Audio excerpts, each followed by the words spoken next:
ধর্ষণের শিকার যমজ দুই শিশুর দায়িত্ব নিলেন তারেক রহমান। তারেক রহমানের নির্দেশে ভিকটিমকে আইনি সহায়তা প্রদান করবেন বিএনপি। 5 এপ্রিল শনিবার নোয়াখালী জাতীয়তাবাদী আইনজীবী সমিতির অডিটোরিয়ামে সংবাদ সম্মেলনে বিষয়টি নিশ্চিত করেন জেলা আইনজীবী ফোরামের নেতারা। 25 মার্চ 7 বছর বয়সের যমজ দুই শিশুর ধর্ষণের সংবাদ গণমাধ্যমে প্রকাশের পর বিএনপির ভারপ্রাপ্ত চেয়ারম্যান তারেক রহমান জাতীয়তাবাদী আইনজীবী ফোরামের এই ঘটনায় ভুক্তভোগী পরিবারকে সার্বিক সহায়তা প্রদানের নির্দেশ দেন। সম্প্রতি নারী ও শিশু নির্যাতন দমন আইনে ভুক্তভোগী শিশুদের মা বাদী হয়ে মামলা দায়ের করেন। তারেক রহমান ভিকটিমকে আইনি সহায়তা প্রদানের কথা বলেন জাতীয়তাবাদী আইনজীবী ফোরামের মহাসচিব ব্যারিস্টার কায়সার কামালকে। একই সঙ্গে পরিবারের নিরাপত্তা নিশ্চিত সহ সার্বিক সহায়তা প্রদানের নির্দেশ দেন বিএনপির ভারপ্রাপ্ত চেয়ারম্যান।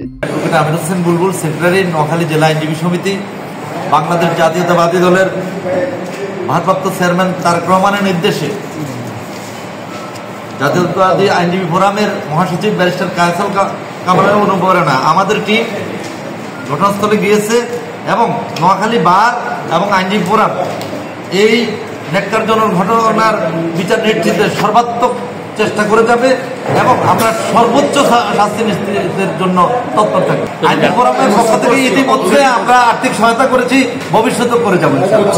এর আগে 2018 সালে জাতীয় নির্বাচনে সুবর্ণচরে ধানের শীষে ভোট দেওয়ায় পারুলকে ধর্ষণের ঘটনায় দলগতভাবে তাকে জাতীয়তাবাদী আইনজীবী ফোরামের উদ্যোগে সকল ধরনের আইনি সহায়তা প্রদান করা হয়। একইভাবে কবিরহাটের এই ঘটনায়ও দুই ভিকটিমকে সব ধরনের সহযোগিতা দেওয়া হবে বলে জানায় কৃষক দল নেতা রবিউল হাসান পলাশ।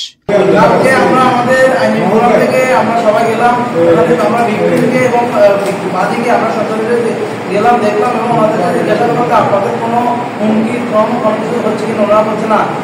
এখন আমরা থানায় আইসবটা কথা বললাম এবং আমি ট্রাইব্যুনালের ডিপি হিসাবে ওনাদেরকে বলছি সর্বোচ্চ আপনাদের জন্য আইনি ব্যবস্থার জন্য এবং সর্বোচ্চ সাজার জন্য আমরা আদালতে প্রার্থনা করবো এবং আমাদেরকে সহায়তা দেবো এবং আমরা যত দ্রুত সম্ভব মামলাটা ট্রায়াল শেষ করে মামলাটা বিচার দেবো। নোয়াখালী আইনজীবী ফোরামের 7 সদস্য বিশিষ্ট একটি টিম দুই বোনকে ধর্ষণ অভিযোগ অনুসন্ধান ও এজাহারকারী ও ভিকটিমদের আইনি সহায়তা প্রদানের লক্ষ্যে সরেজমিনে পরিদর্শন করে এবং তাদের সব ধরনের সহযোগিতা প্রতিশ্রুতি দেন জেলা বিএনপি নেতারা। তানজিদা রহমান, ইনায়া, বাংলাদেশ প্রতিদিন।